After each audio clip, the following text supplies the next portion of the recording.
Assalamualaikum warahmatullahi wabarakatuh. Salam sejahtera bagi kita semua. Perkenalkan, nama saya Kamarudin Sahibe NPD, berasal dari IAIN Manado. Kali ini saya akan menjelaskan tips-tips komunikasi yang efektif. Komunikasi adalah suatu proses ketika seseorang atau beberapa orang, kelompok, organisasi, dan masyarakat menggunakan informasi agar terhubung dengan lingkungan dan orang lain.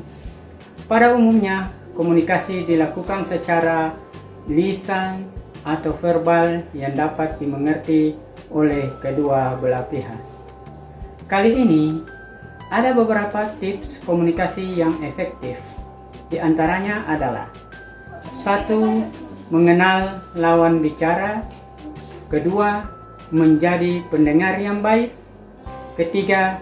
Bahasa tubuh. Yang 4. Tidak melakukan komunikasi yang berlebihan. Dan yang 5. Santai dan berpikiran positif. Baik, yang pertama, mengenal lawan bicara. Mengetahui lawan bicara adalah salah satu faktor yang penting lainnya untuk memiliki communication skill yang baik. Deskripsikan dalam hati perihal lawan bicara agar selalu diingat. Deskripsi yang mencakup hal-hal asal mereka, kepribadiannya, temperamen sosial, temperamen emosional, kebiasaan, kesukaan, ketidaksukaan, dan lain-lain.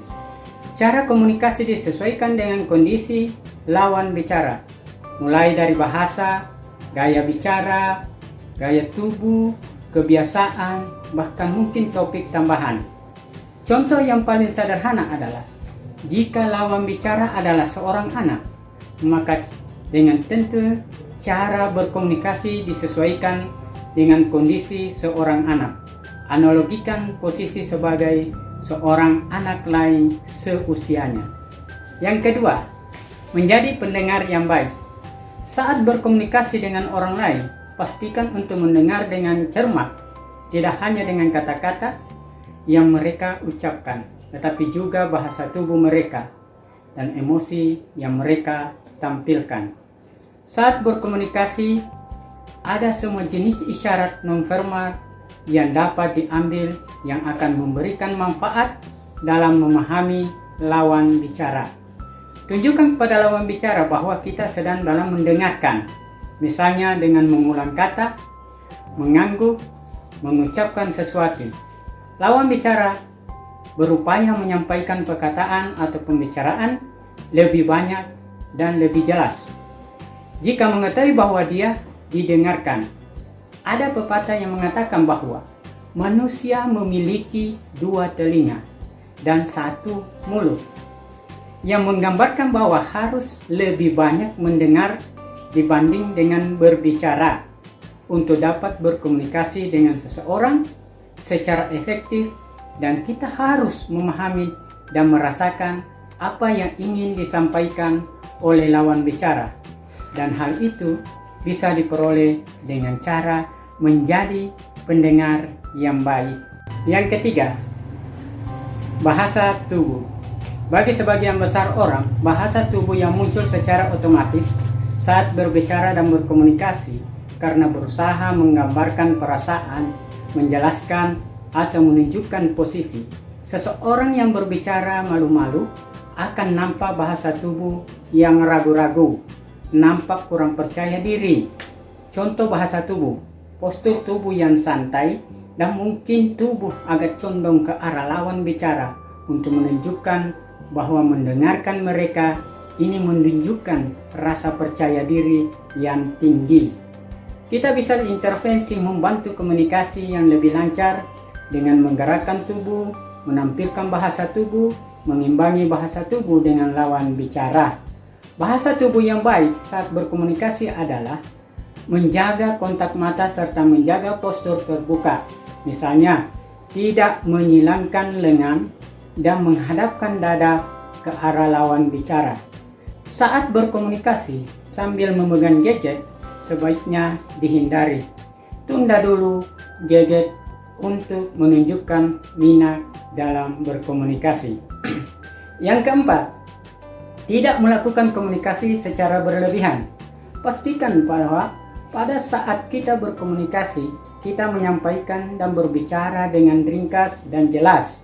Dan pastikan bahwa lawan bicara kita memahami apa yang disampaikan. Hal ini bisa dilakukan dengan cara bertanya. Hindari berkomunikasi berlebihan, berbicara berlebihan, berbahasa tubuh berlebihan. Jika dengan satu penyampaian tidak dipahami, maka ubahlah dengan penyampaian dari sudut pandang yang lain. Sesuaikan lawan bicara yang memiliki sudut pandang yang mana.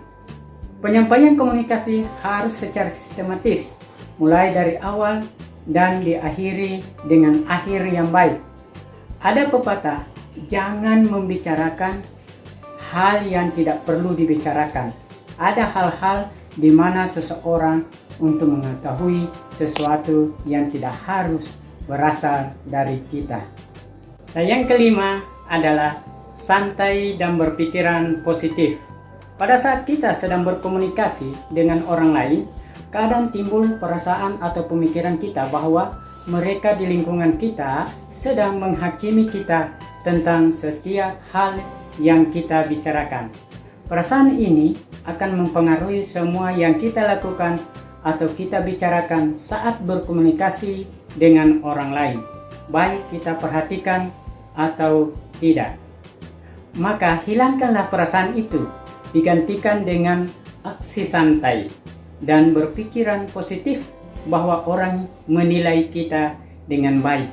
Beberapa orang mungkin akan menilai orang lain. Apa pentingnya nilai kita di mata seseorang sementara dia tidak mengetahui apa tentang kita? Namun, pada umumnya orang tidak begitu peduli.